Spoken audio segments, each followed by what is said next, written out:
of cloud crossing the disk. It's totally zoomed in now, so the movements are very sensitive.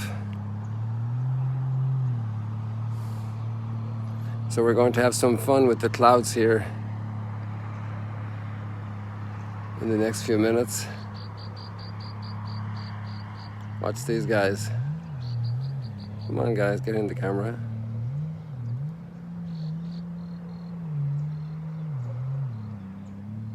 There are at least 3 of them out there.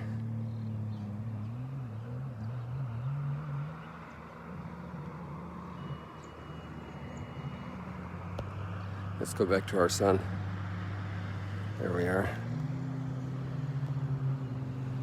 Very nice morning again. The weather is becoming just a little tad more temperate. We're in our mid-30s at peak during the day. And we go down to lower 20s, thankfully, at nighttime.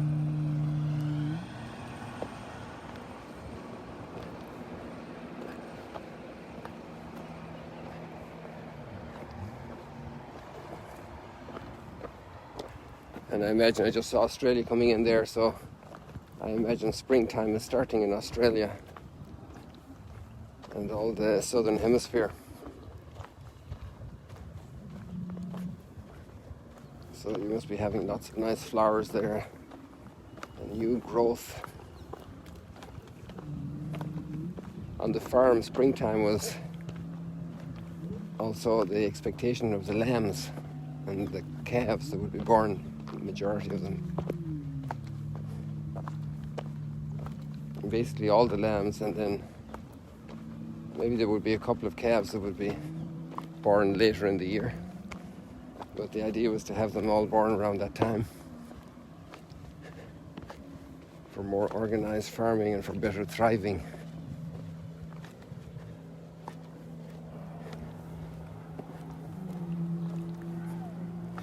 And today we have a switch. We finished the reading extracts from the letter to the Colossians with all its practical gymnastics yesterday for community living. And today we start the first letter to Timothy.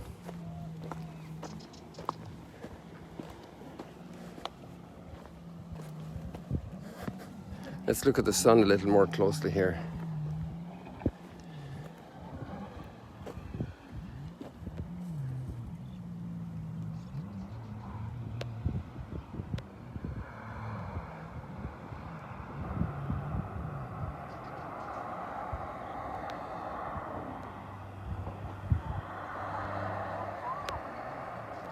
Okay, this is maximum zoom right now. So we're about, I think, 8 miles across.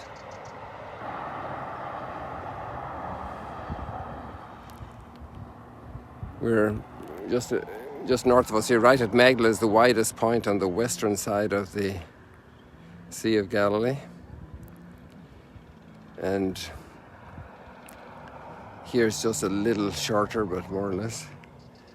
And obviously the Golan then takes us miles back further. Just to have perspective, we're probably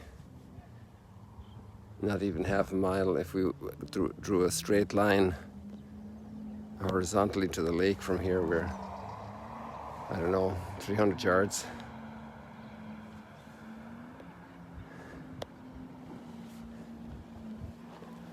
I would hardly say 400.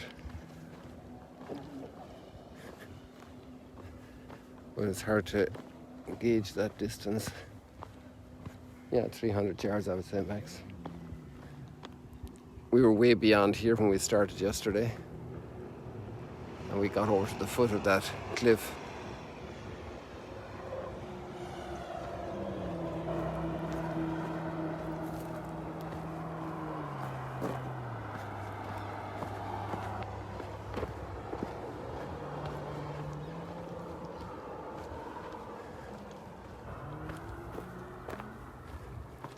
That's nice light there on the lake.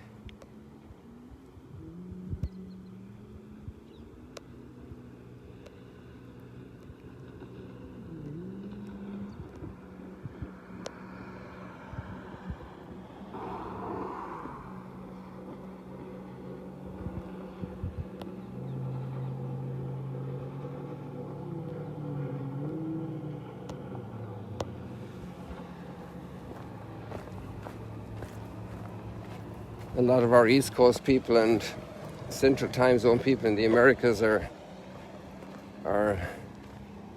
not watching with us in the morning now because it's just too late for them. And they'll be catching up with us tomorrow. When they get up, they'll have this sunrise all ready for them.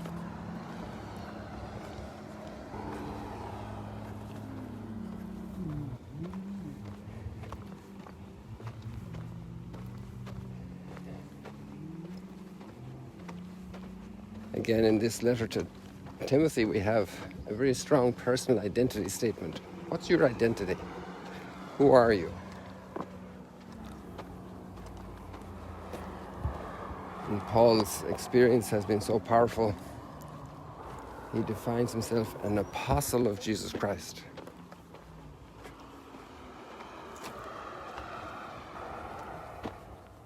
With total conviction, total clarity. He knows who he is.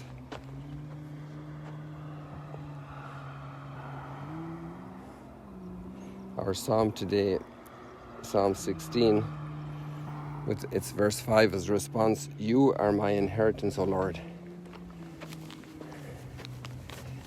This is so clear for him.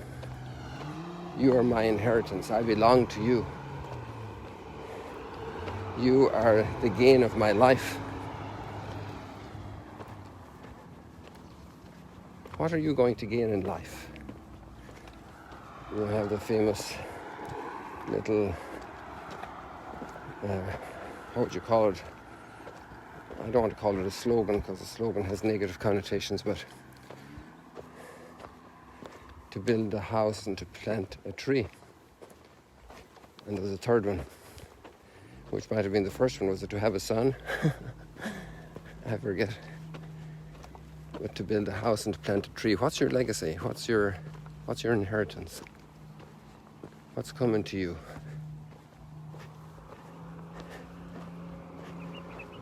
You are my inheritance, O Lord. I don't own anything. Even if I owned half of Manhattan, in a couple of years I'd lose it all. One way you can lose it is through inflation. Another way you can lose it is through destruction. Tomorrow's 9/11. I was in New York at the time. We'll tell you more about that tomorrow probably. You are my inheritance, O Lord. Another way is a crash in the stock market. Another way is simply a little virus called Corona. How many people's lives have been jeopardized? Businesses lost because the economy crumbles, or a tsunami. All different types of tsunamis. You have the weather tsunamis and you have the geological tsunamis. You have the moral tsunamis. You have cultural tsunamis.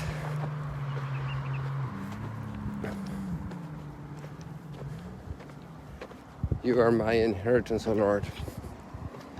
The fashions of humanity change, and what was once esteemed of great interest or value, historically or culturally, is thrown out the window. So foolish were we to have an inheritance anywhere else. You are my inheritance, O Lord.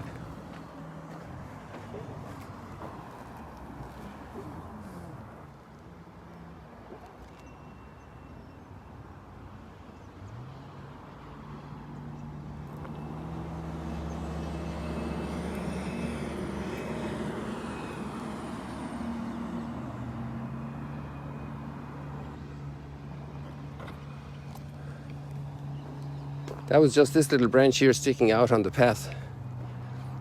you could consider it a nuisance, but it became a little frame for the sunrise.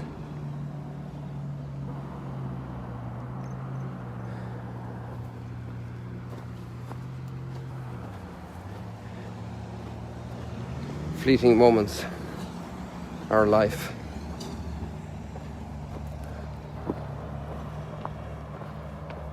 Friday morning, people still going to work, serving, going to the hospitals to work there, going to drive public transport. So many different services that society needs today, and so many people doing all of that for us.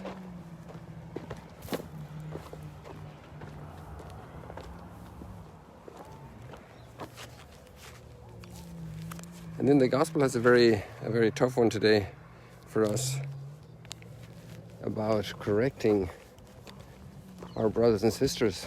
I was always fascinated by a story I heard. I'm not sure which segment of the British Armed Forces, but there was one segment where they had to be spick and span, dressed uniformly, not a tad out of shape, because the commander would send them back to their bunks, the bunker or whatever, to get themselves properly dressed. And they didn't have any mirror. So how did they do it?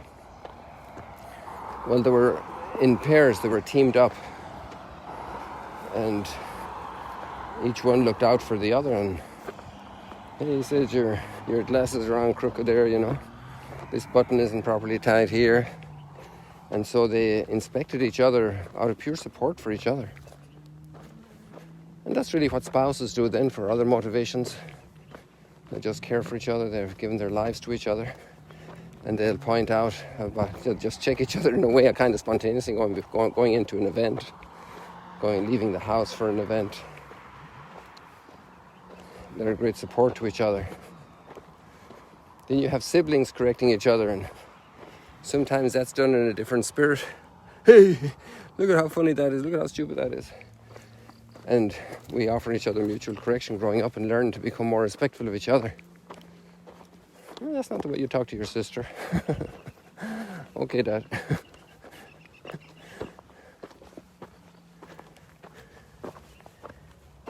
Mutual correction. And Jesus opens up our eyes to see how we could easily be focused on the faults of others and miss out big deals in our own lives.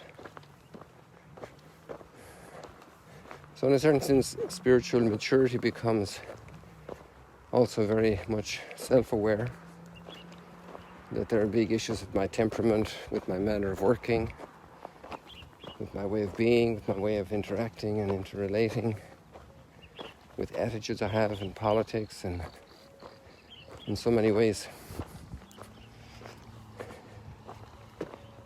Attitudes that I can change and work on, and it's not easy to change attitudes.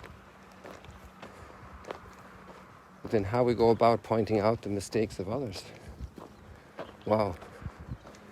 How do we help each other to improve? And the bottom motivation for all that obviously would be because I care about the other person, so I want them to be better. I want them to flourish. And if the deepest motivations are well positioned and of great value, then that's a great start. But then to be aware of myself. What do I have to change? Probably one of the greatest lessons we had in our home from a human perspective was when our parents gave up smoking.